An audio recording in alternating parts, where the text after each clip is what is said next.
Hello and welcome to Your World Tuesday edition. My name is Mukali Mary. And my name is Whitney Lubaba. So excited about today's conversation, which was started last week and I was around here and I felt so bad, but I'm so happy that I'm here today. I know. We talked about you. We're just like, Winnie would have loved close to be to my heart, yes. And it's all about attachment.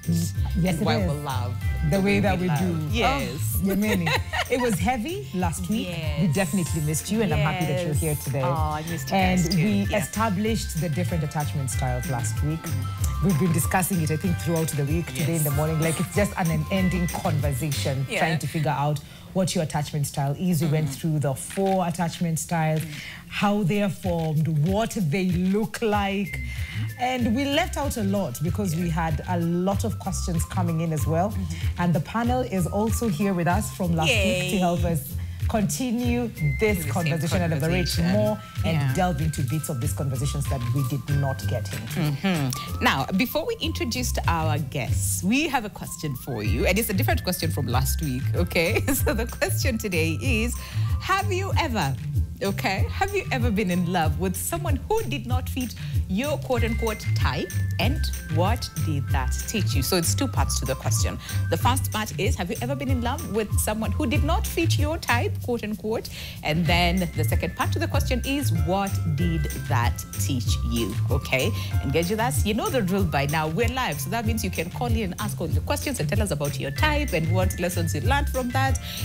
Again, but if you have a question or feedback, feel free to engage with us on our socials as well, and that is at NTV Kenya, both on Facebook and on X, and it's at It's Mukali Mary. Yes. And at Lubembe_Winnie, but also use our WhatsApp number 0112 500 400, and let's talk about attachment styles and why we love the way we do. I was watching the conversation and I'm like, oh my gosh, I think I fit into all 4. It's so confusing. Me nilikuwa sure tuko secure, that's where I'm not. Right? I was sure where I'm not. When you hear about anxious, you're just like, okay, I can get clean. Right? Do situations matter? Yeah. What really happens? Nikisikia about avoidant, Nicola. That's me. Hi. Disorganized teacher, I am present, you know.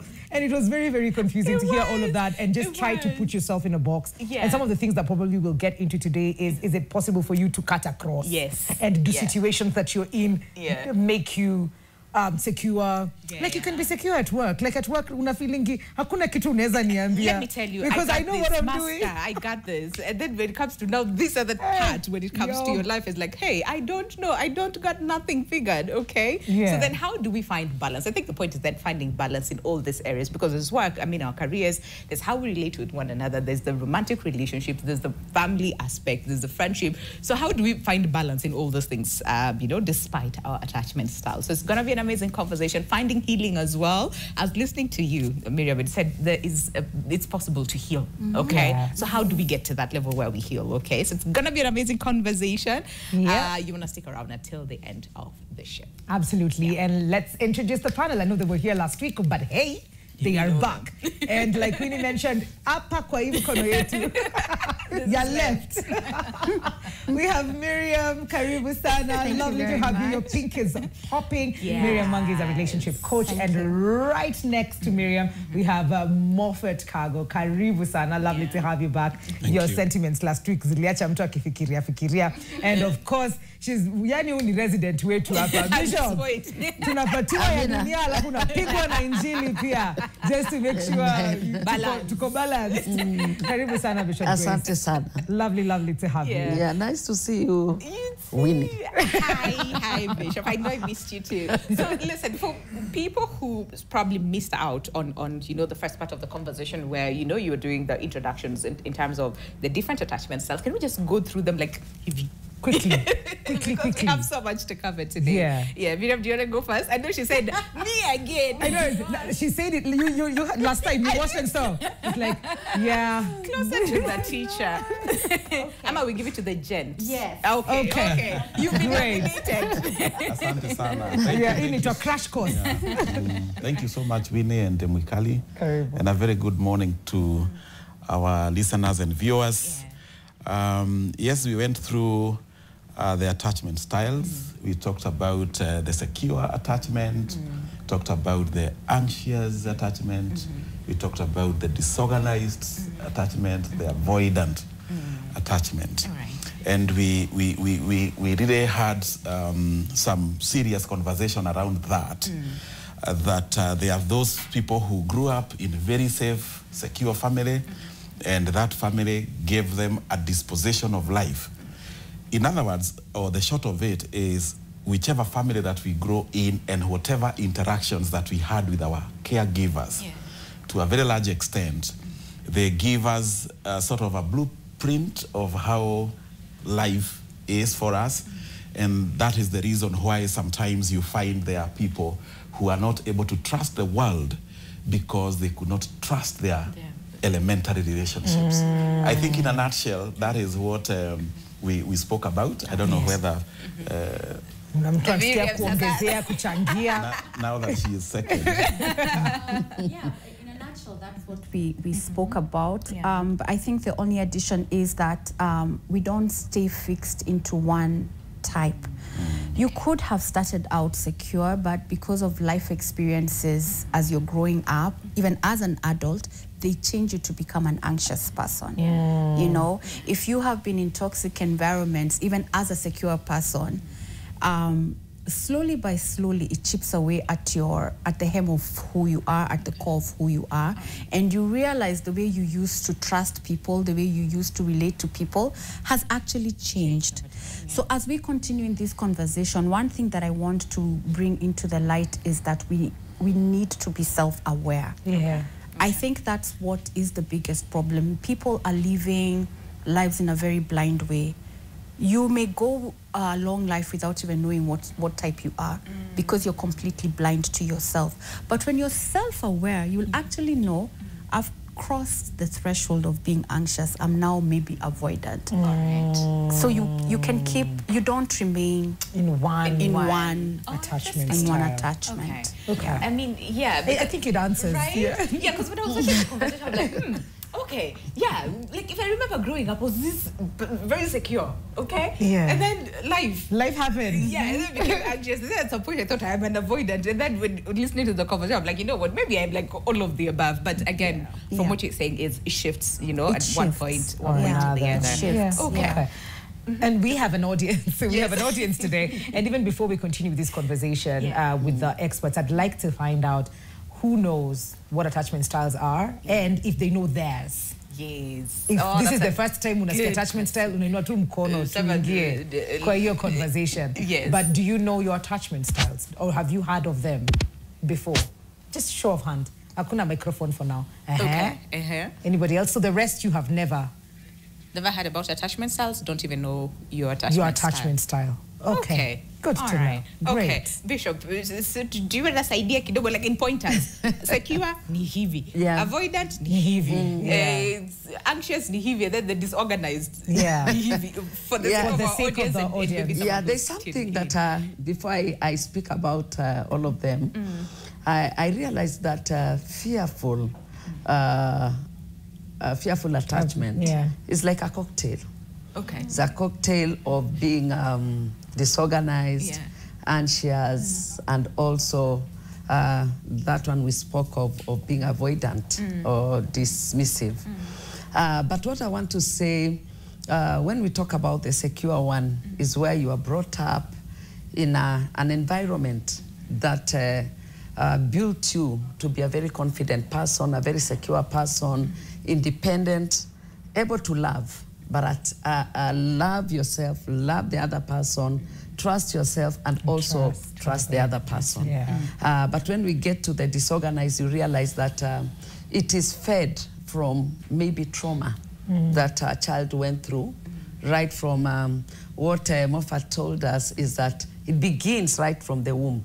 When a parent goes through traumatic situations or moments, then that information is passed on to the child.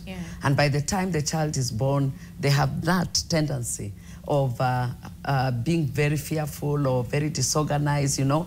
But that time we don't know because they're still toddlers or they're infants. But as they go on, they go into school, there's something Miriam said that if they have come from a very violent environment, this is last time, that even when they are given to draw, they draw very violent pictures.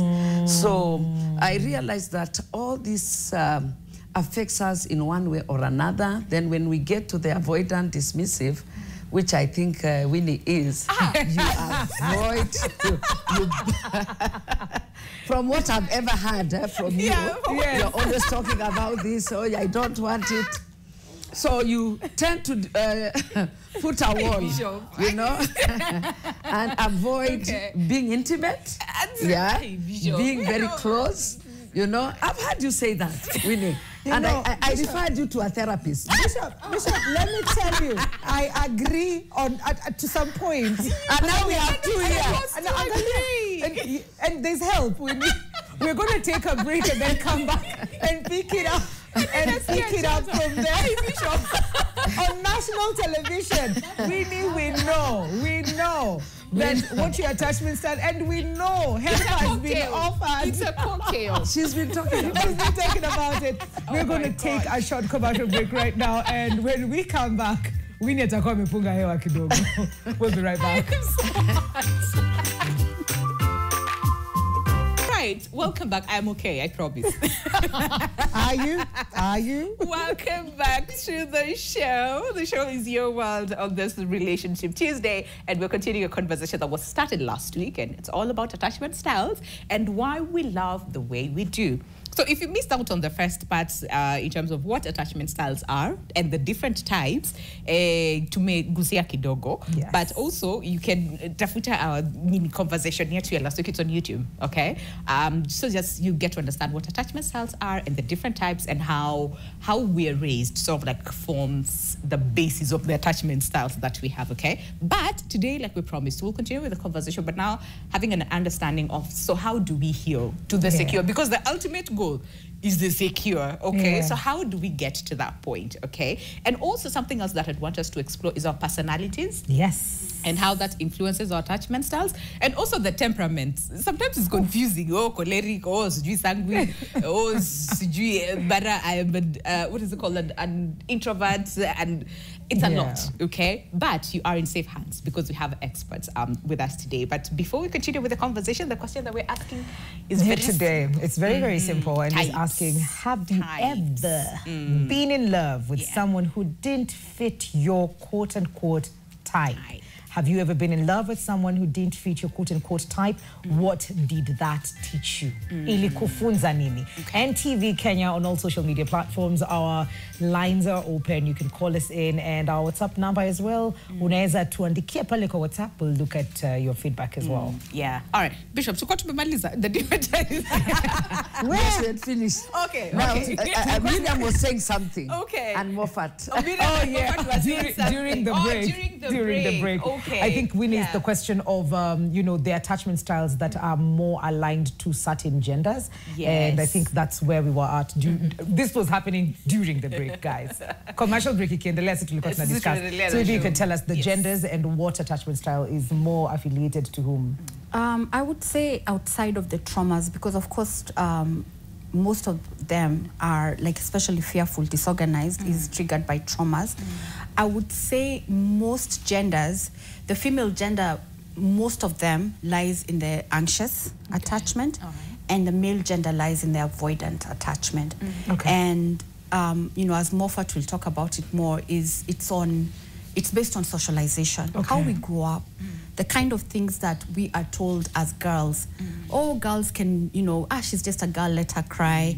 She's just ask for help, it's okay, you know. But a boy will not get the same. He's told, man up, you're crying. As small as he is when he falls. Why are you crying? You're a man up, stand up, you know, wipe yourself, let's go, wipe those tears, you know. So the boy grows up knowing, I am not safe to relay my emotions.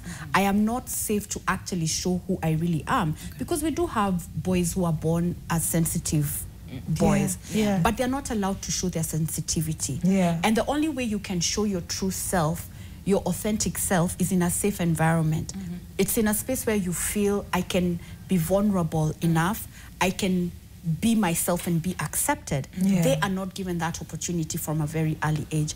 On the other hand, when a girl is too tough when they're growing up, you know, you'll have like those comments you're making over the break, who's going to marry you? You know, hey, tone down, you know, be feminine, dress feminine, act feminine, you're laughing too loud, you know. So you realize, oh, okay, then I have to tame myself and tailor myself to be a particular way. But I think Moffat, he was talking about socialization. Okay, thank you, Marianne. Yes, socialization is very key in the formation of attachment styles. And every human being, they tend to have what I would call their assumptive world that is usually shaped by the people with whom they are interacting in their formative years. Okay. And you realize that, like boys, they grow up just like Marianne was saying. There are some things they are expected to do because they are men or because they are boys. And there are things that are expected of girls. Like, for example, I was just thinking about an incident that happened this night at my home. My children rear rabbits. Okay. And I don't know what came in. I don't know where it climbed from. And they grabbed one rabbit at around 3 a.m. Okay. And I just rose up. Then when I went to open the door, my son followed me. But I have a wife in that house and I have a girl. Yes. And they were just asleep because that is not an assignment for girls. No. You guys will take care of it. And that is the assumptive world that we have. But now talking about even how our attachment styles shift.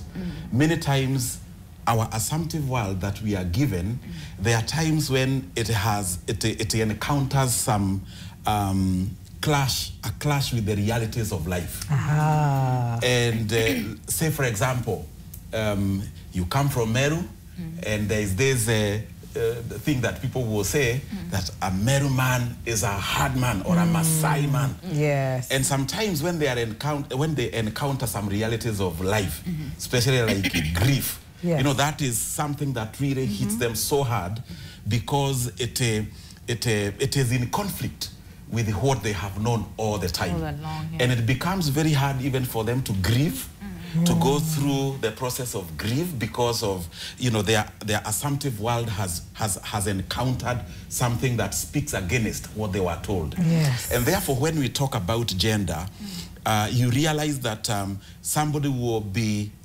leaning towards a particular attachment style because of what their assumptive world was painted by those people who are close to them. And therefore you realize if you grew up, like now, many ladies and many girls, I have a manual car, and you will see them fearing, you know, even trying it out.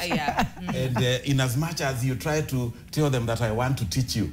But I have seen some other girls that I know, daughters of a friend of mine, I know he must be watching, who drive a very masculine vehicle. Their father has painted that assumptive world for them, that, you know, even this one you are able to do it. You know, and driving this huge masculine vehicle, they enjoy it because of what, you know, they have been taught. But the world says, "Ini gari ya mwanaume."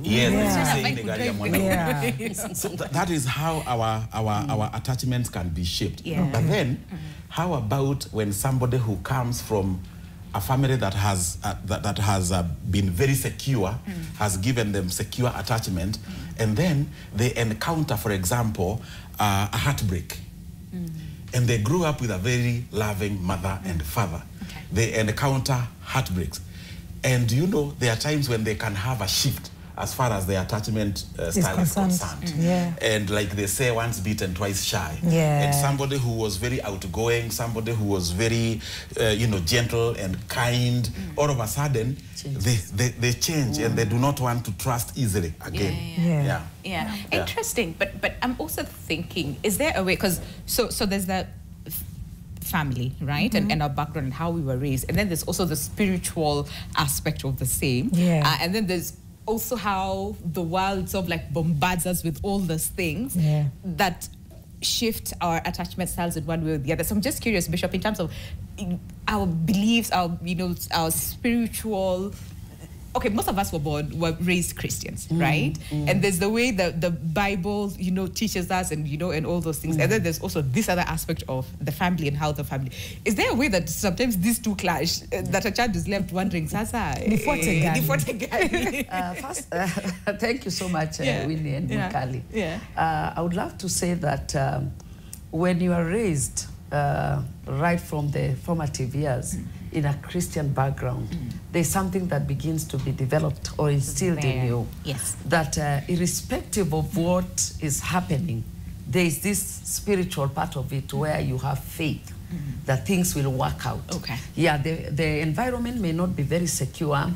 And many times we as Christians say, our family is under attack from the devil. Yes. But I want to say more often than not is what is happening through the caregivers, the father, the mother, the brothers that are there, the uncles, because we as Christian, as I mean African, the African setup is bound to be very extended. So you find that this child is not only influenced by the father and the mother, or if it's a single parent, by the single parent, but other people are also contributing. But now when we have the faith or Christianity in that family, or any other religion for that matter, you find that there is something people cling onto to salvage you from whatever you're going through. If there is fighting, there is crying, there is, the parents are fighting, there is always quarreling in the larger family. You find that when you go to church, there is something the pastor tells you, or the other people tell you, that it shall be well. And therefore, I think also Christianity, for that matter, I will speak for Christianity because I'm a bishop in a Christian setup. I want to say that Christianity also helps to shape you irrespective of what you go through. Although there's always what Christianity paints, which is the ideal, but there is the reality. What happens. And therefore, there has to be a lot of counseling going on. There has to be a lot of talking. There has to be a lot of prayers made, because sometimes you find that if the family is very violent, then the pastor or the spiritual leader must intervene to make sure that the children also grow in a good environment by talking to the adults that are involved. Otherwise, it becomes a problem. But not only the pastors, but also the teachers. The child goes to school and says, "Atukulala, tulitupwa nje." They were thrown out. So the teacher, and I feel the school also, the education institution plays a major role. And I say that because I'm coming from that background as well.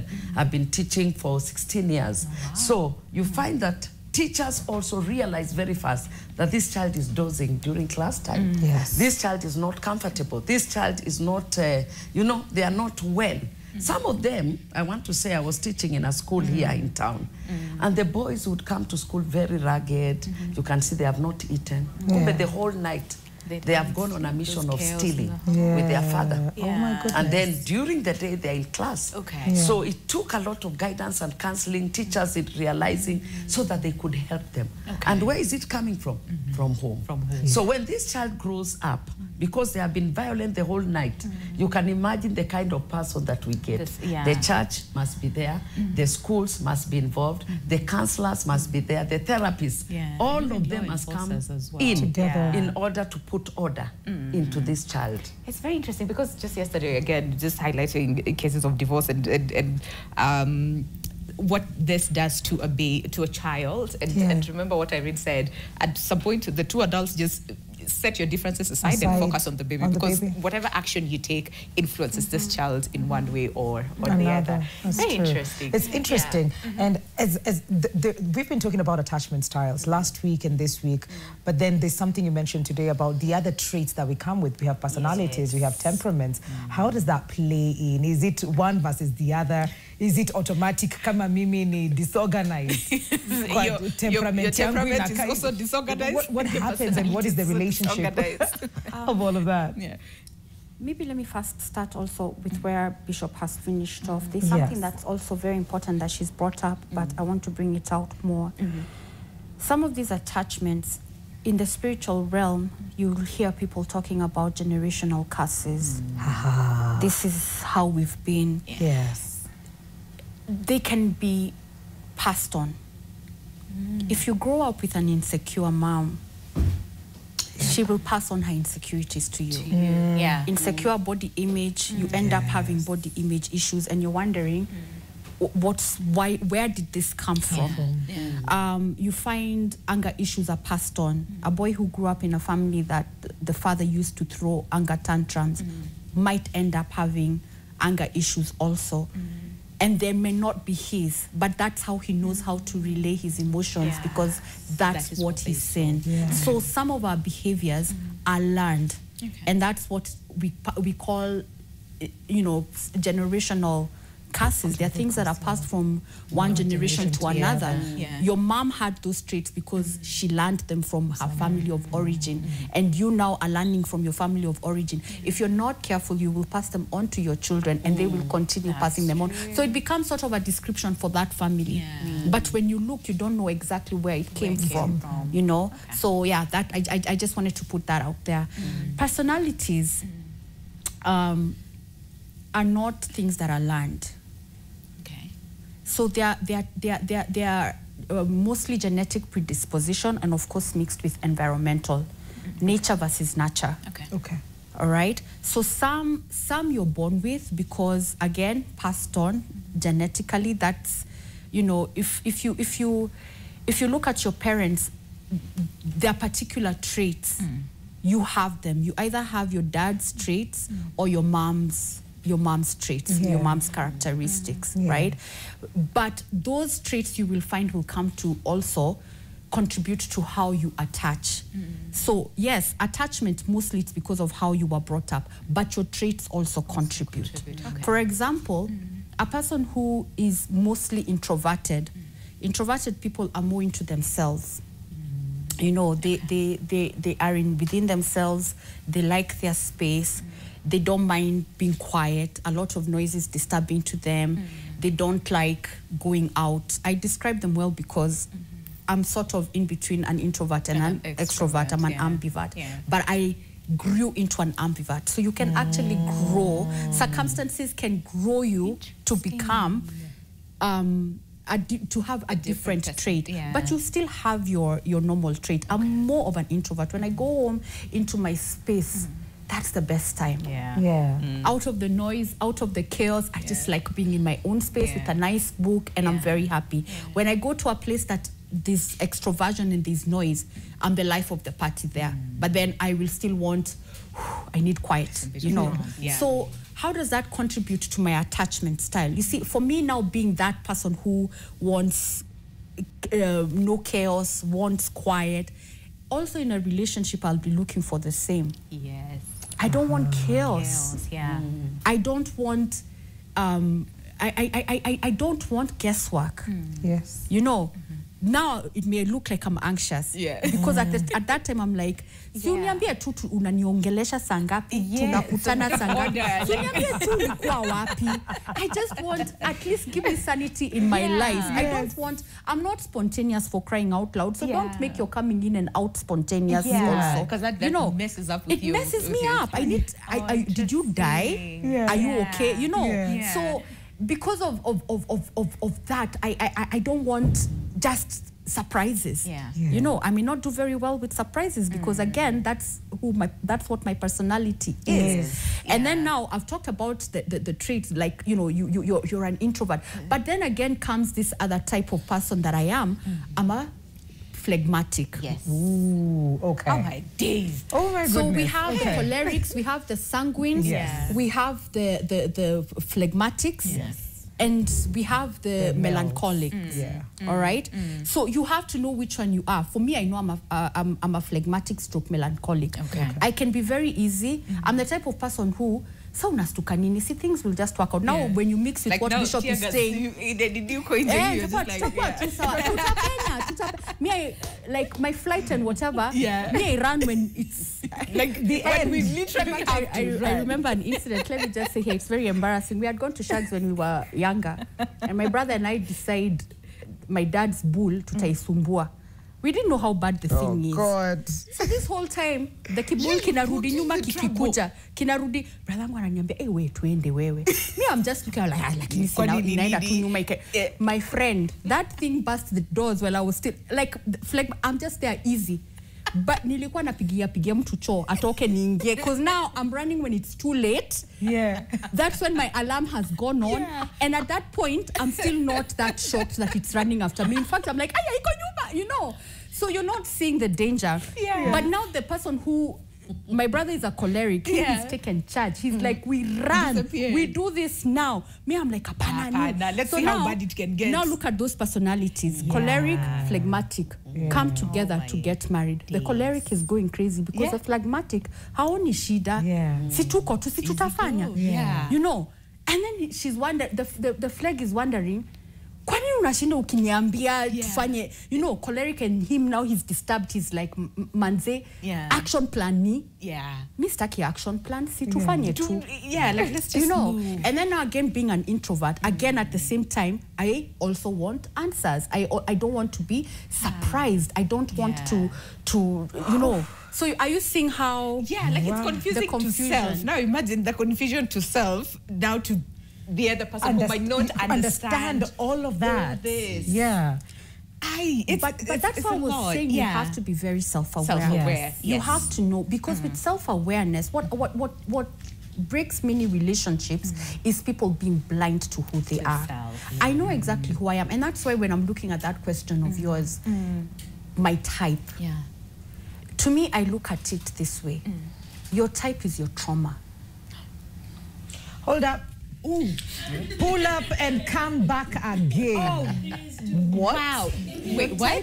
Is your trauma. Because let me ask you this question. Really, this age, and we call it this age you've reached, has your type changed?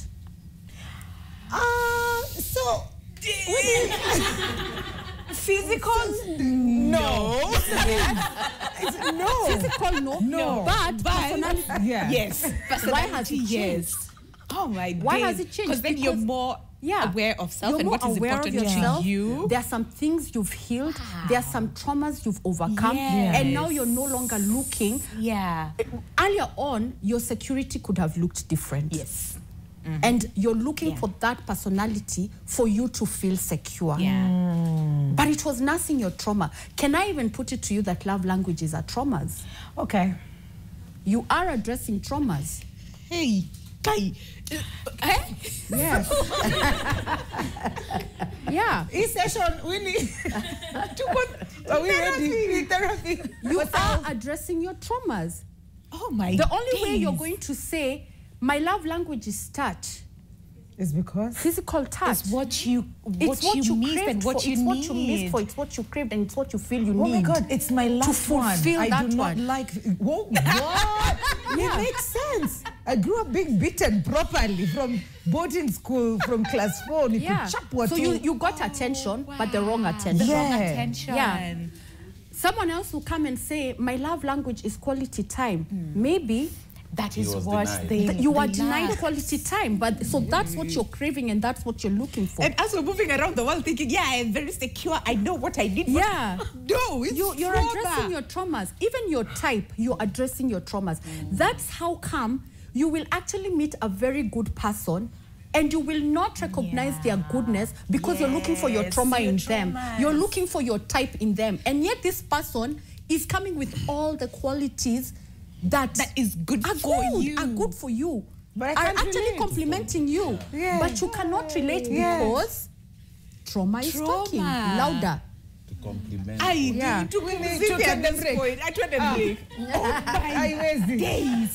is this? I wasn't ready. Wow. I had my notes. Winnie, do you have your notes? I had my notes. May I have questions? I have things to ask about the conversation today, but this was not on the list. I think the next week we need to have a conversation on understanding love languages and where they come from and what. Hey, try to break. Tukirudi, now we want to understand. So in the dating pool, nani wameja? Nani wana-attractiana. Nani wanaitana. You attract your trauma. I work kwa sababu hamujui, but nyinyi ndio Wow. You attract your trauma. You attract your That's why you trauma. have to heal when you're getting into a Let me tell you, Ah, the break. on the On that break. note, Yeah, then let's to Kirudi, we pick up from there. But the question that now I'm even scared to ask the question on the type. Yeah, Because now because type is do you your want to trauma. replace type with trauma? I don't even know at this point. But can I just read one comment? Yes. And then we go on a break. So Yes. this is Gola Ricky on Facebook says, yo, I did. I love to make a crying emoji. I fell for a lady with a totally different attachment style. Ilini show, communication ni everything. Love si feelings peke, ni self-awareness, na healing peer 100%. But I'm glad this conversation is being done. We're learning from the panelists more. So, our askofu. I love how Bakuta GD. Grace Danizi. Hey, we can do self-diagnosis and adjust. I really like that. There's so much, but I will go through your feedback after the break. Stay with us. Ndio tumeanza. We're like, oh, hiya. Hey, what? Okay, yeah, but we're learning all together, okay? So see you after the short break. Welcome back. Hapa Welcome kuna back. therapy session. There's Kuna already a session going Kuna on session over here. inaendelea hapa. Let me tell you. Yeah. Are we learning or are we learning? But wacha tuchukue simu kwanza. Joy from Awendo. Good morning. Joy, can you hear us? Are you there? Hello. Hello. How are you? Good morning. Good morning. It's good to hear from you. Natusikia, unatupata? My name is Joy. Okay. Go ahead, Joy. Please thank you, your wife, for this opportunity. Karibu sana. Joy, could you do a favor for us? Please turn down the volume of your TV so that tusikue na hiyo feedback. Yeah. Okay. Yeah. And then if you have a question, ama unataka kuchangia mada, feel free to do so. I would like just to first appreciate. Thank you, Award. Thank you, Bishop, and everyone. Because these conversations are teaching us, these conversations are educating us in a deeper way. Yes. All right. That's Thank fantastic. you. Thank you so much. Thank you so much. What our host has said that your type is your trauma. Let me tell you, that thing has really triggered me in a way. Us both. All of us. You are not alone. All of us. Let me tell you, I was raised by a single mom. Okay. And I'm now in a relationship. Yeah. I'm now in a relationship, but let me tell you, it's really hard to, like, the way I was raised and the way he was raised is different. So trying to manage both of my traumas and his, which is trauma, yeah, marriage, you are in a good way, in a loving way, alafu mimi ni toxic. You can't. Yes. So trying to manage that, I'm really learning from our host. Thank you so much. Asante sana. And thank you for calling. Please stay until the end because I think kuna hope. Now that's and it's good that you're saying. Yeah, and it's good that you're saying, I know self, I am toxic, and this other person is secure. So how do you ever cross over to this being other secure? Side? Yeah, secure. Yeah, so thank you. Thank you so much for calling us, Joy, okay? Oh, so there's a question from our director. Anauliza attachment style yako gani? Do you know? Joy? Yes. Do you know your attachment style? Okay, my attachment style is I love a lot. You do what? She loves a lot. I love a lot. I love deeply. Tunakuona hapo kwa anxious. That's anxious. So when I love deeply, and I'm like, no, you're not going. You're with me forever. That's anxious. Yeah. That's anxious. What were anxious to put on the panel content? Me and you. Yeah. So even though I was raised by a single mom, I'm now learning. I'm like, I must be in this relationship forever and ever. No turning back. Amina. Afraid of being a single mom. Thank you. Do you wanna? Okay, Joy, just stay on the line.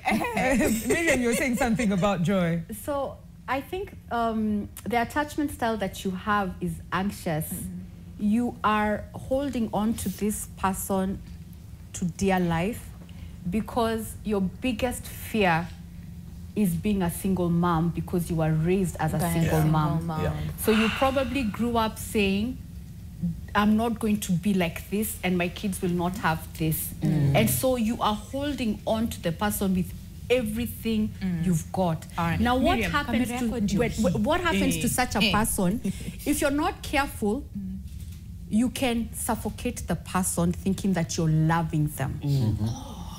But you're smothering them, meaning you're not giving them space. Well, because you're feeling, but this is how much I love you. But guess what's talking? It's the fear of losing this person. I feel if I don't love you like this, if I don't suffocate you like this, you're going to leave me and I'll end up being a single mom. So what I would say is, as you're working through everything else you're working through, work on your fear of being alone and being a single mother. And maybe Bishop will address that. When you have, I always say, and Bishop can correct us, fear is faith. Negative faith.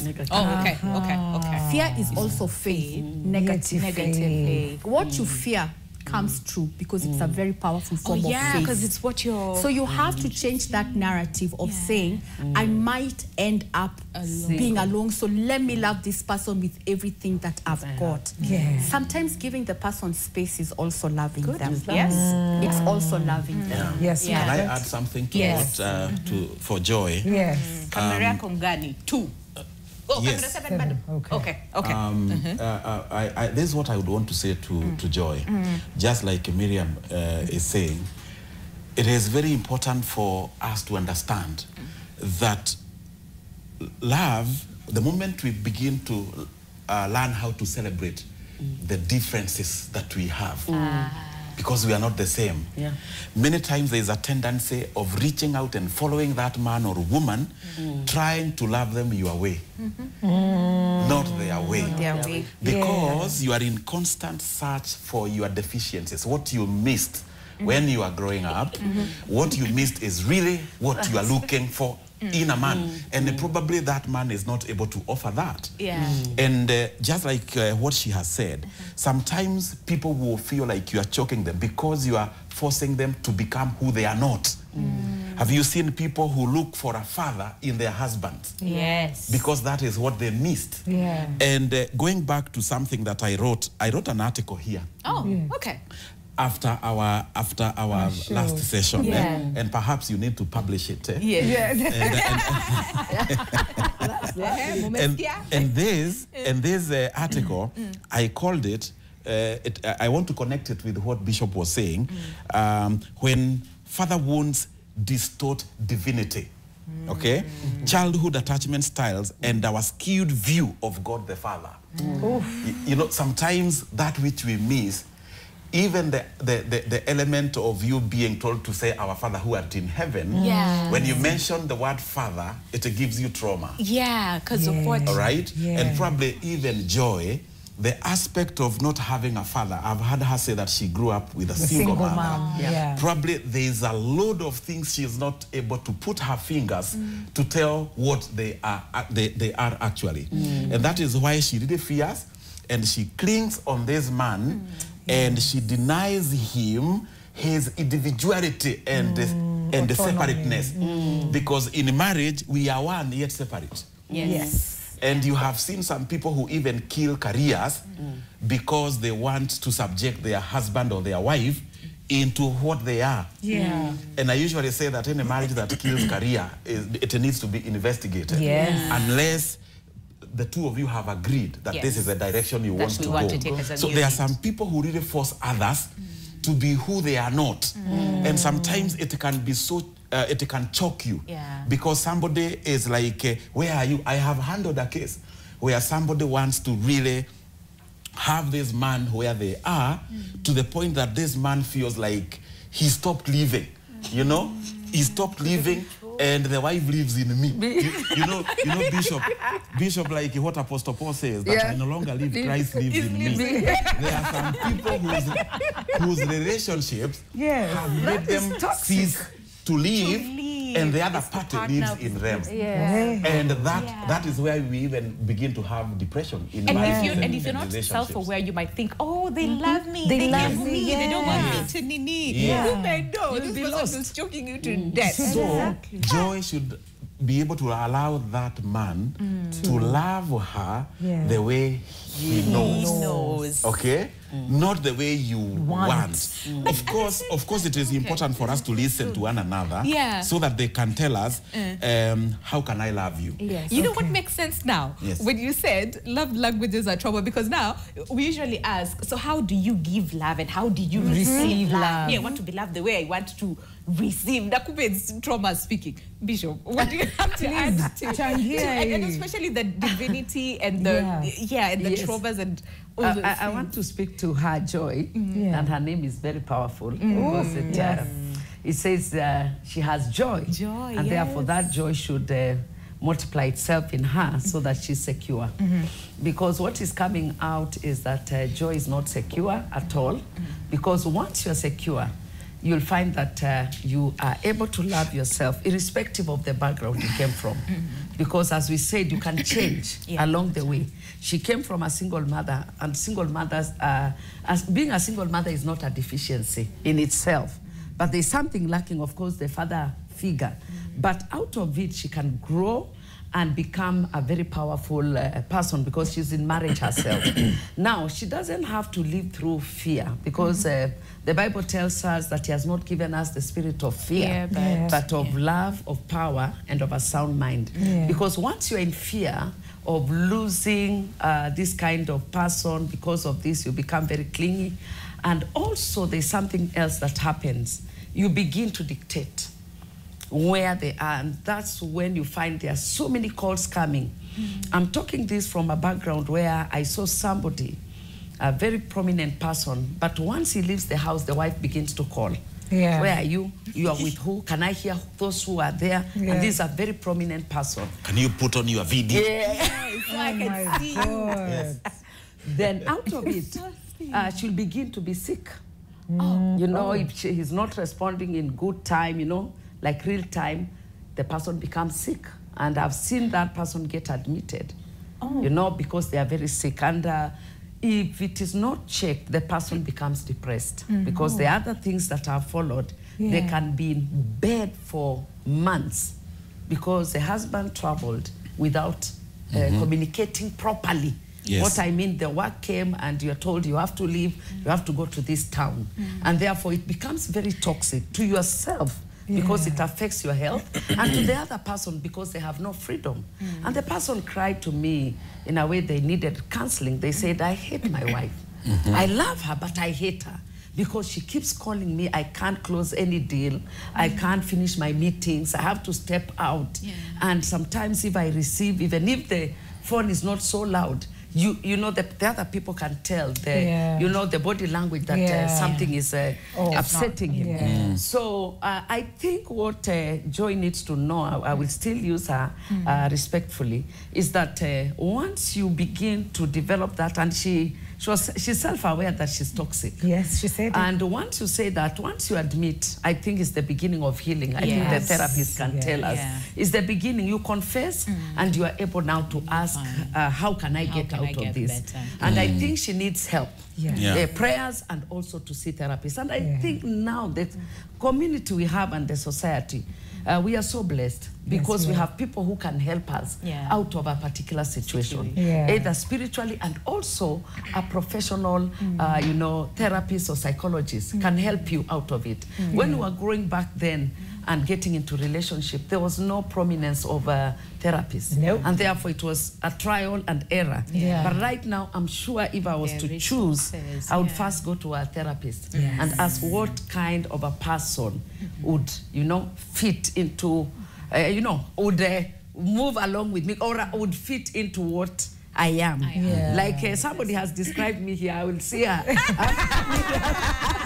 I will see her. But I want to say, prayers are also very important, and having faith so that you are humble and submissive as a woman. Yeah. Even if the person is not what you want, I think along the way things will change. Things get better. Okay, can we go through more feedback on our WhatsApp number, 0112-500-400. Let's get here what you have to say. Okay, so this one says, hello, about that, my wife never kisses, no bodily attachment. Is that normal? Wait, what? And my wife never kisses, no bodily attachment. Is that normal? Yeah. Hey, therapist.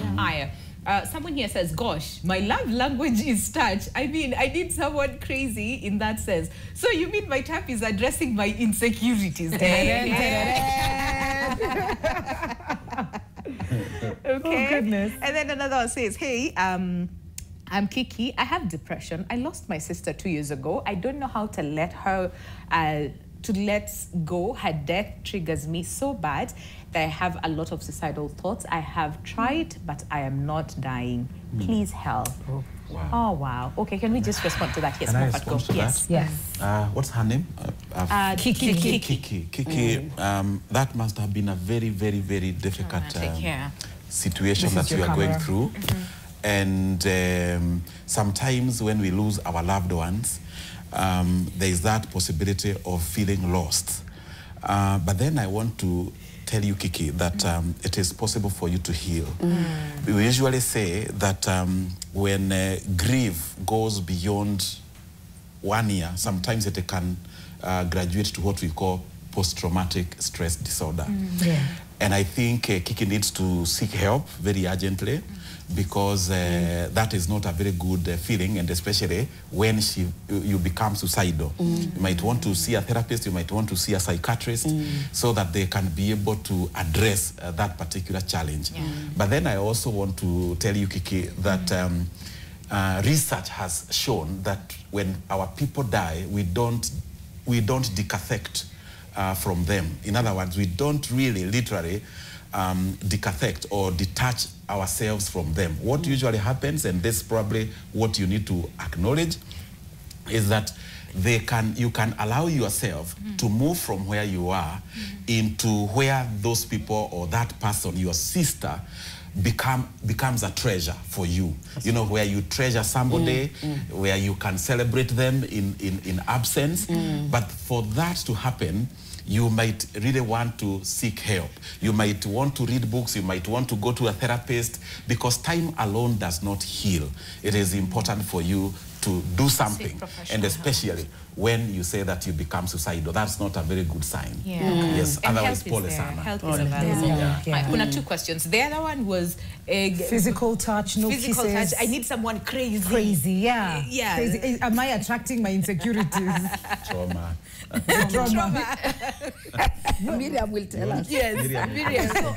They said they want to attract someone crazy. like they need their love language. I think It's it's touch. touch, So they need someone crazy. Yeah, but yeah, let's go through one more, and then we combine the two so that you then you can give answer us, that. This one says, to today's question, yes, I have actually just ended a relationship with someone that wasn't my type. Unfortunately, I got to so fond of them.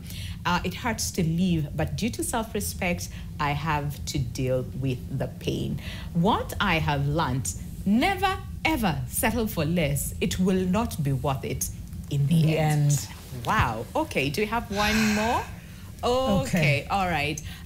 Okay, so no, can we go through the other one? Yes. A crazy touch, Crazy, so that physical Miriam touch, really gets to understand what she's answering. Yeah, the other one who says, yeah, that one. Yes. Gosh, my love language is touch. I need someone crazy in that sense. I think in that sense, in a PG, we can't say that on air. So you mean my type is addressing my insecurities, Miriam? Yes. Camera 7. And especially the way you're saying that you need someone crazy in that aspect. Yes. If I were your therapist, first of all, before I answer that, I would want to ask particular questions because that word crazy alludes to other things. I would want to know, are there addictions or stuff like that? Okay. But the thing is, yes, if you're seriously looking for a sense of touch all the time, that already depicts that that's an insecurity you're handling. Probably when you were growing up, you either didn't get very positive touch or you got quite a bit of negative touch, and now you're looking for something to affirm you that you're worth it, you're valuable. You may not know it. You just feel that that's what you crave. But when you heal it, you will realize, kumbe at a touch is not that big of a deal anymore. You will now maybe move to something else. Your love language will graduate to something else you miss, or you will just holistically love without just looking for a sense of touch. For you, it's touch. For other people, it's gift. It's gifting. It could be something different. So it's just a matter of being self-aware, learning yourself. Why am I like this? Sometimes we don't ask ourselves those questions. But if you really sit with yourself, like I spoke last time about my growing up, how sometimes I was left alone a lot. I also have, I look for, I usually say my two love languages, my two pathological, whatever, is touch and quality time. Why? I was alone a lot, right? And that's what I craved for. I told you, like, even when I was small, I'm not embarrassed to say those things because I overcame them. When I was small, I would enter into my siblings' beds to just sleep with them and feel that contact. You know what I mean? So it's not surprising that now that I've grown up, one of my love languages is touch. You know, I'm a very huggy person, touch-feely. I'm the type of person who will hug, I will touch, because again, I still want to feel that contact. But as you continue to heal, you realize it's not as much. Now, when you want it to be crazy, there's something pathological about it. Okay. All right. So there was the other question about my wife does not kiss anybody. Is that normal? Bishop, do you want to take that? First of all, is that normal? Is that part of being spiritual? The question was like, is that normal? Is it a spiritual question? Bishop,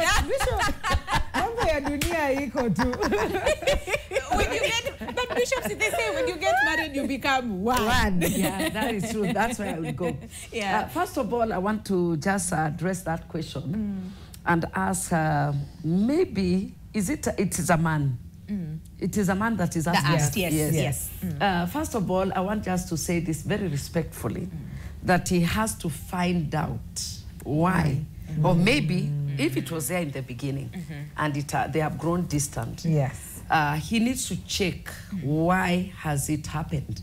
One, is he close? Is the communication lines open, between the two? Because before you do all these things, even becoming intimate, you have to really communicate, and more so to a lady. If it is your wife, you don't just begin, being intimate there and then, and you expect all these things to happen. I believe they begin before. For women, it's a journey from the beginning of the day. If the man has that intention, to be kissed and to be touched and to be held, then there has to be that communication since morning that I'm really, really interested in you. He also has to try and touch her. The other thing that I'm going to say that is very sensitive is about their good grooming. How groomed? Has he left his guards since he got her? Because maybe something is off. Something is off. And many times women get very off. When it comes to things like kissing and what have you, he has to ensure that he's well groomed. So that the woman can be attracted. It's actually very true. It is true. Brush your teeth at the very least. I'm not saying that you do not. Not just that.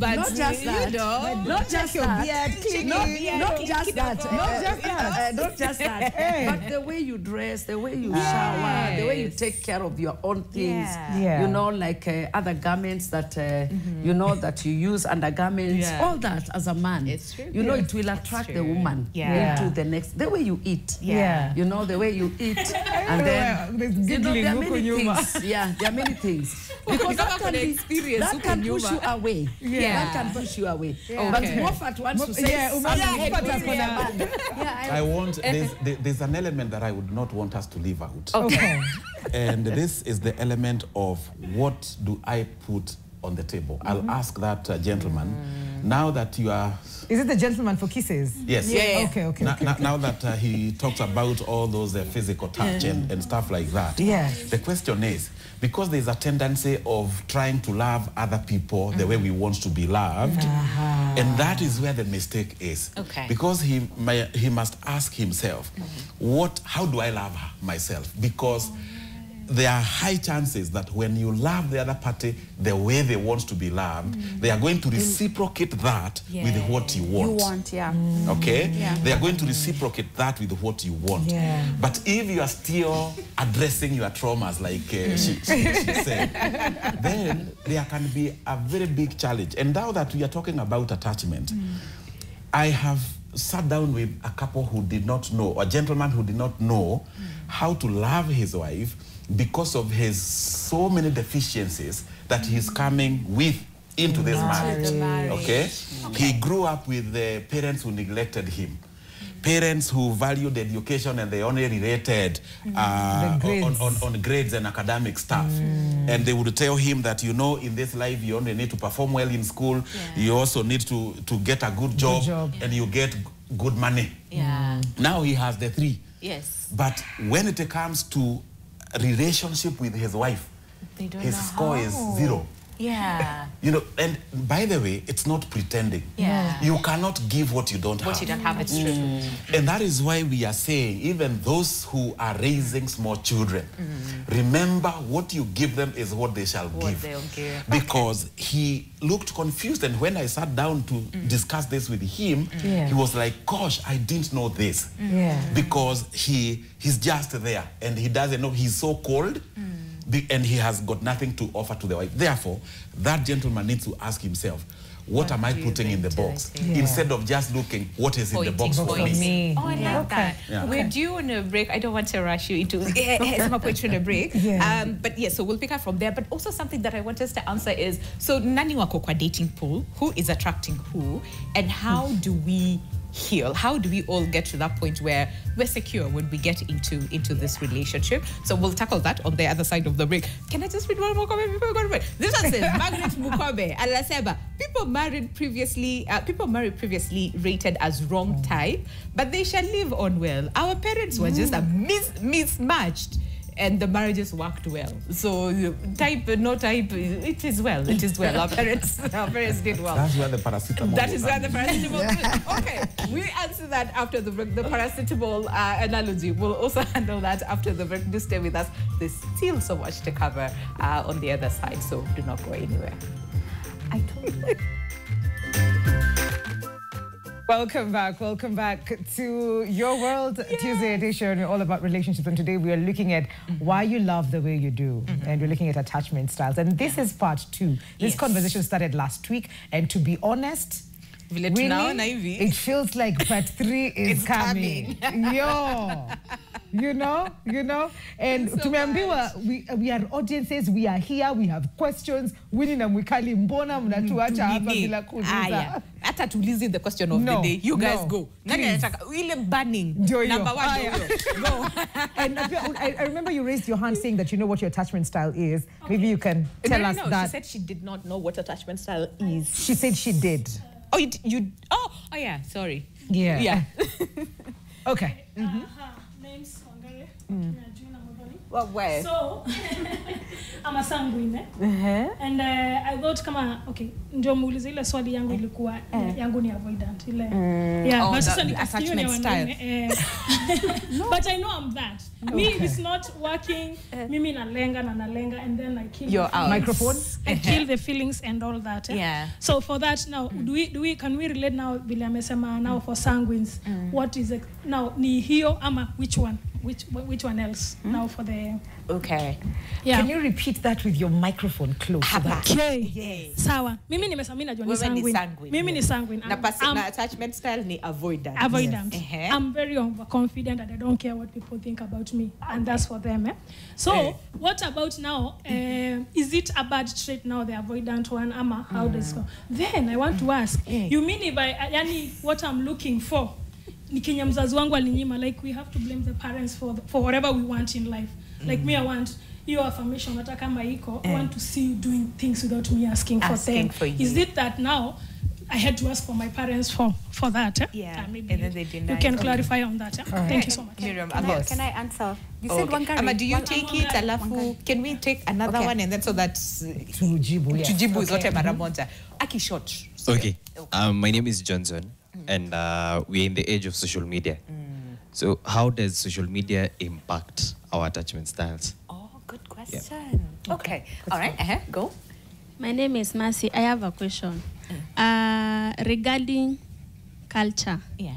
Does culture really affect relationships or even marriages? You find that we have been growing and our parents, African parents, are saying, I don't want you to get married to this culture. Yes. I don't want you to get married to this culture. So is culture really affecting relationships? Okay, culture, social media, and then personality. Do we have one more?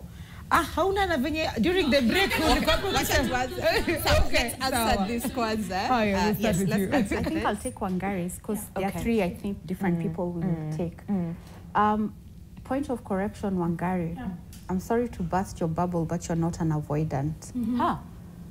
What am I? She's secure. That's really cool. That's why she's like, the relationship is not working. I'm ready to walk out, and I heal and I move on. I move forward. Kill the feelings. An avoidant will not even be willing to enter that relationship. And when they enter that relationship, they're not even willing to stay in that relationship, even if it's working. For her, she's entered, she's been okay, she's identified this relationship is not working for me, and so she's like okay. I'm out. Because she has a good view of who she is and a good view of relationships. That's a secure person attachment. Wow. And sanguines, yes, happy-go-luckies. They really don't stay there to nurse their wounds. They step, they move, they go on to the next thing that's making them happy. A sanguine is one who is after their happiness. Me kitu hainifurahishi sikai. Why should I? So they have a very good view of who they are. They can come out as abrasive to other people, especially if they connect to phlegmatics who want to be bembelezwad, who want to be shown this is how life is. Tuende pole pole haraka ni amesema umenishani boy mimi nimeenda. Like you know. So that's who she is. About the question you asked about our parents, we are not blaming them. Our parents gave us the best that they had. You know, a child who grows up in a home where they were not affirmed, that parent doesn't know how to affirm because they were not affirmed. Right? For them, their way of affirming is when akwambia usome, you know, like what Moffat said about that person who has been told your grades. To them, that they feel that's what they're offering this child because that's what they would have wanted to be offered. So they are deficient, and we grow up with their deficiencies. You see, and that's what we crave. Those deficiencies are what we crave from other people. So it's not because they didn't have, they couldn't do it. They didn't have the know-how. They only gave us what they've got. And that's why I'm saying it's generational. It's passed down. If you don't work on it yourself, if you don't say it stops with me, like now if you get a child and you don't teach yourself to affirm them, even if it's just one thing, ata kama itakuua. You know, there are people who before they compliment you, understand kama kona kiwaru, I talk. So choke as you tell that child, hey, my son, you did well. I like the way you rode your bicycle. You know, first of all, let's get into the habit of first affirming our children and then correcting them. Not just correcting them and we're not That's how you break that generational curse, you know, for lack of a better word. Okay. All right. So 2 questions. The digital impact of digital on attachment, I think. Yes. Do you want to take that? Let me handle that. It's a good question and a very technical one. But I want to say that the way we interact, first of all, attachment styles are very primary. They are the primary. Meaning, the way we interact with social media has got a lot to do with our attachment styles. Like, for example, there are some people who don't like publicity. Yeah. Even when they are laughing, they don't want to laugh loudly. No PDA. They don't want those photos and flooding their social media feeds, platforms, yeah. you are here and all that. Yeah. Eh? And they are quite careful about what goes out. All right. Maybe there's somebody who is you know, reserved, who is quiet, and somebody who really was avoidant, and somebody who even fears to be judged by what others are going to say outside there.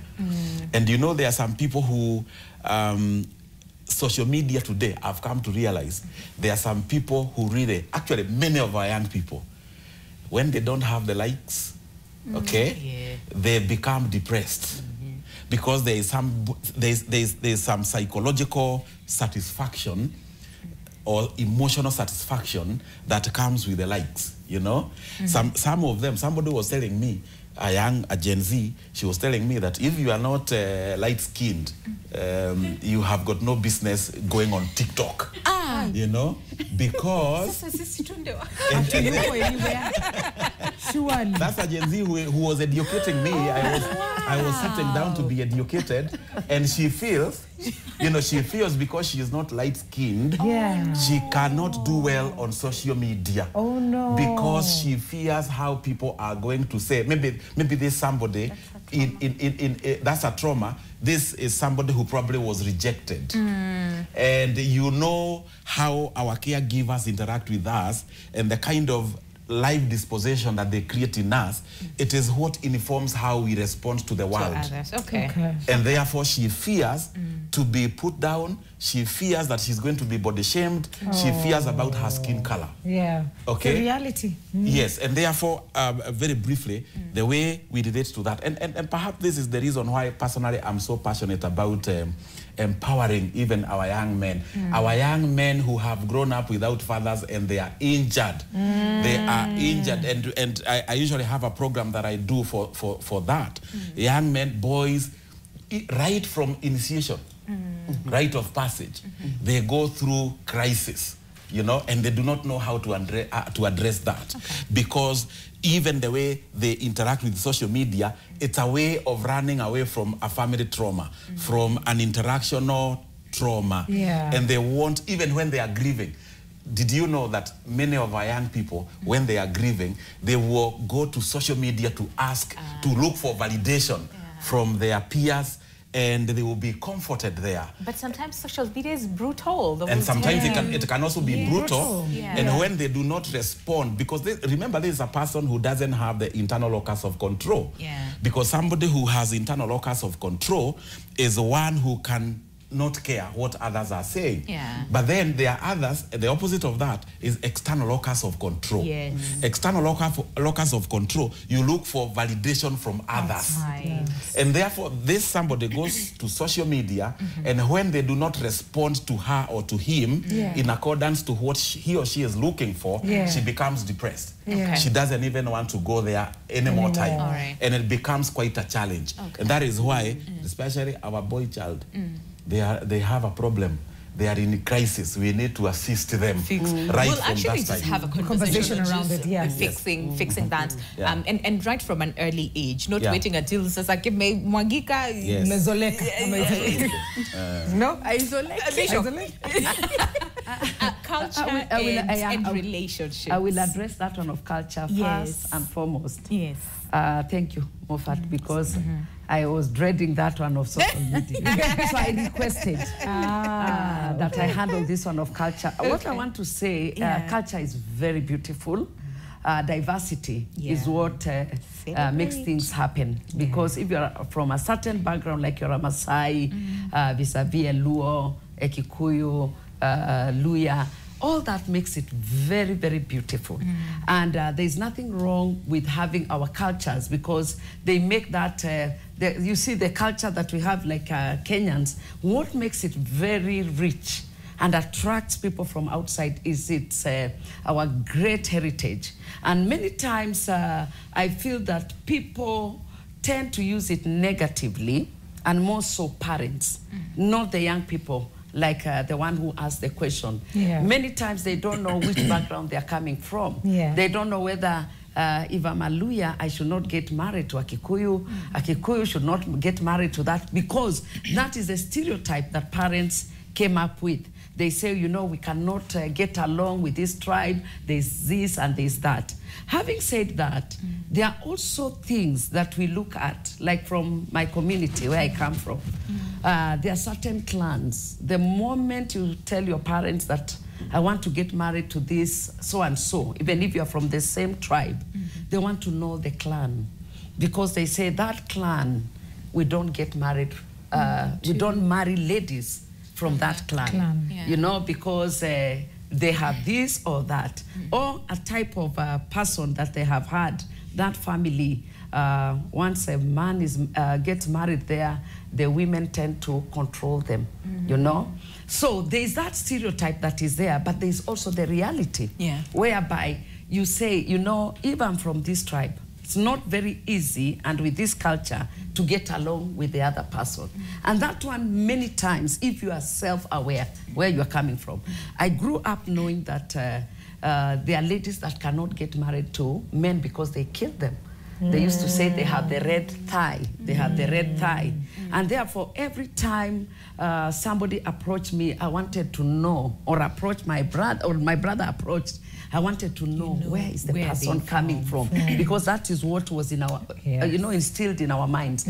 So culture, as much as it is beautiful, we also have boundaries sometimes, because if you're coming from a Christian background, it's not likely that your parents will allow you to go into a culture where there is no worship, or there is idol worship, or they are worshiping in a certain way that you, where you come from, now I'm talking about the Christian culture, you don't ascribe to that. Yes, like for example, you'll be told, oh, this boy loves me, but he's coming from a different. Yes, and therefore that relationship is cut. You can't go on. When my child comes to me, I want to really know, okay, that family, where is it? Where is that family? How are they? Would love to know their parents, or are they practicing this kind of idol worship? What kind of people are they? So culture informs us, and sometimes it will guide, because you could dive into something that you'll never get out. And you know, you end up spoiling the relationship, or the relationship with the in-laws becomes shallow because you don't agree. And that is not what it's supposed to be. Because when you get married, you're married to that man or woman, but also the family. In the African setup. The family is involved in your almost every activity. If there is wedding, if there is funeral and all that. And if the cultures are not rhyming, sometimes you find that it brings about rage. And therefore it ends up affecting the relationship. That's what I've seen. Okay, can you take my feedback from WhatsApp? From WhatsApp. Hey, let me Leo to go class, counseling, therapy, all those things. All right. Okay, let's see. Who do we have here? Say it's Pauline, I think. Okay. So it says, hi, it's Pauline from Kisii. I love the show. Is loving money, or rather someone giving you money, a love language? Hey. Important question. Hey, important question. Okay, all right. Let's hear from someone else. This is Sasha. Okay, do you want to take that? Yes. Okay, hey, Sasha from Narok. For me, I'm getting old single because I've spots on my face that lowers my self-esteem. What do I do? So we'll have that answered. That question, yes. Kindly help me how to scrap off the spirit of grudges. It's really tormenting my life. Wow, good question. Okay. I am Anne. I'm so confused what to do. I am pregnant for a man. I thought he loves me, but since I got pregnant, he never calls, neither text. The last conversation we had, he said he's not ready to be a father because of the current financial, I think, situation. Yeah. Okay. Aya, okay. Tumeambiwa. Sisi ndio tumeelezwa. Tumeelezwa. Nowadays relationship ni nini? Contract. Hala. Hey. How do you actually identify the issue when you feel too much confusion? Mostly inward, you feel too much confusion. Sijui kama mnagawana hapa panelists. Who takes where? Okay, there's one more. Yeah, this is the last one, Winnie. Okay, I think imeanzia katikati. Wacha turudi juu. Okay, goes. Nimeona tu hi, my name. Yes. Hi, my name is Dash, dash, dash. I was born from a single mom and raised by a granddad. He, together with his children, the family that is, were good to me. Now, I'm married with 3 kids. First, her family was good to me, both mom and dad. As we progressed, I feel so bad that this girl is very different. She wakes up and leaves until evening. Doesn't know if the kids eat or shower. I'm left under the care of her sisters and cousins that I have hosted. For example, cleaning my clothes and everything. I want to quit this marriage. Bishop, kindly advise. Tuanzie na hiyo Bishop. Kindly advise. Bishop. Help. Wow. That is interesting. I think I will ask Moffat to help me. Asante. Moffat, help. Number one, this person is asking about the wife not being able to attend to that relationship. Yes. And I'm curious, many times as therapists, we don't just jump into conclusions. I am curious how they started. Of course, I have seen that they started well, but then he says he grew up with a single mother. Is that what? No. He grew up with a granddad. Oh, he's been raised by a grandfather. And probably there are some issues there happening, and we might want to address those issues to find out what has caused this behavior, because every behavior is caused. You know, probably this particular relationship has been on a downward spiral right from some time. But then I also feel like in this relationship there are some expectations that probably are not fulfilled. And maybe one of the things that we address during premarital counseling is expectations, because I'm seeing him raising the issue of washing my clothes. Yes. Some things that she's not feeding doing. Children. Feeding the children. And I'm curious what probably is causing this behavior. Okay. But if you allow me, because I know she had asked me, let me connect that with this person who is pregnant and the gentleman has left. Not received Yes. calls. It is very unfortunate, because I can only imagine what this sister is going through. But many times we are raised in a society that has made us to think or to believe that the only way we express our love is by engaging ourselves in sexual acts. And we've got so many people who are misguided to that end. And maybe this is somebody who is also struggling with the touch thing, maybe looking for something that they are lacking. And this gentleman, ever since she became pregnant, he is not even responding. I would want to say, and not just for that particular viewer, even for many others. Today, sex sells. Okay? Everything is being sexualized. Yes. All right? I have taken time to look at some adverts, and I can read some sexual undertones in those adverts, some things that are not even related to sex and sexuality. Okay? Sometimes I ask myself, for heaven's sake, what does cooking oil? I wanted to say That's with our sexuality? What? Okay? Insurance. Yes. And many times we really need to be careful, because media is so powerful, because it shapes what we are thinking, how we are thinking. And perhaps this lady, number one, I want to say this. The first way to heal, and I saw somebody talking about feeling bitter. The first step to your healing is accepting that it happened. Accepting that this is the situation, and I've got now to look at the resources around me who can probably help me to get out of this quagmire. Accepting that it has happened, because it can be very hard for you to force somebody to love you. But I think we need to ask ourselves, how did it start?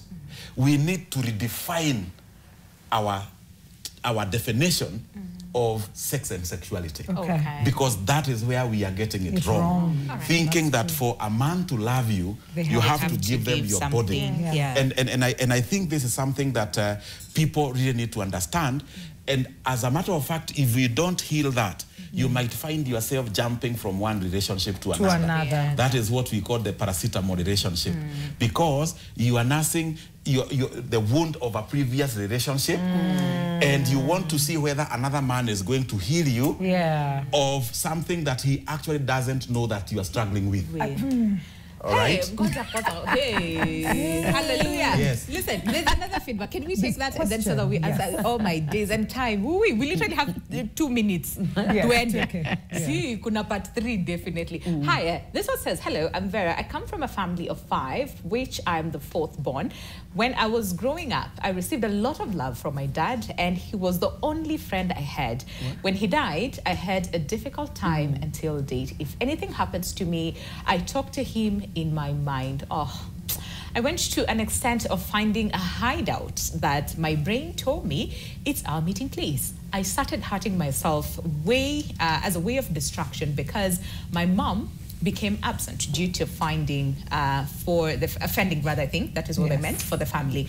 Now, if I get into a relationship, it doesn't last because I work hard to find something to annoy my partner. Right now, I am in a relationship and it's driving me crazy because I have realized that I am looking for a father in him. I want him around all the time, and if we don't talk, I feel like he's seeing someone, and it's really disturbing me. Tuko na dakika moja. In one, I don't know how we're gonna. I don't know how we're going to do that. This is what I'll tell Vera. Yeah. Get healing fast. First of all, I commend you for being so self-aware. Yes. Because you're already aware that you're self-sabotaging in relationships. You already know what you're looking for. You're looking for a father figure in that relationship. I'll let you know this, you're not alone. All of us women, when we are getting into relationship, in one way or another, whether we know it or not, we are looking for our father figures. And most of the time we end up marrying our fathers, whether good or bad, we end up marrying our fathers. What you're doing, talking to your father in your mind, is not wrong. It's not something absurd. You've learned how to cope with your grief, and it's okay. But what I would ask you is if you can actually look for help to help you disassociate from that grief so that you don't carry it on to your relationship. You know, it's one thing to talk to your father, but it's another thing to go looking for him specifically in every man you meet. So what it is, yes, you are healing from the grief, but you still need recovery from it completely, you know, so that it doesn't have to become pathological any longer. It seems that you were left at a point in your life when you are still needful of love, craving affirmation, because you have also said that your mom, you know, was not there most of the time. So you've learned how to become an avoidant. Because by becoming an avoidant, you stop yourself from getting pain. So you're actually both an avoidant and an anxious. That makes you fearful. So you're not seeing anything good in yourself, and you're not seeing good in other people. So that makes you want to, you know, 1 minute you want him, the next minute you want out of the relationship. So get help. We are here to help. Get help. Get help. Okay. Hey, Bishop. 10 seconds, need enough. I want to say that this conversation has been very informative to all of us, because there are things I'm learning, and I'm sure that the listeners and even those who are here with us, there are things they would want to ask. We can't get enough of it, but I would advise that people get help. They see a therapist, and more so the people that we have here are very, very informed, very and important. I think yes, the resources are here. Bishop Anasema, let's all get help. Can we do a part 3 of this conversation? Please. Now, merging in our traumas, love languages, our personalities, and our attachment. And also get to understand why dating pool, nani wa major avoidance. We didn't get around to that. We didn't get around to it, right? And then now, how do we translate into the secure, part 3 of this conversation, So stay tuned for that. But But for now, allow us to say goodbye. My name is Winnie Lubembe. Hope that you've learned so much, just as we have. We'll see you tomorrow right here on Your World. And I am Wikali Mary. It's been a very healing conversation. Special thanks to our panelists and for you for engaging us on social media. Kesho tupatane, same time, same place. Adios. Adios. Goodbye. See you soon.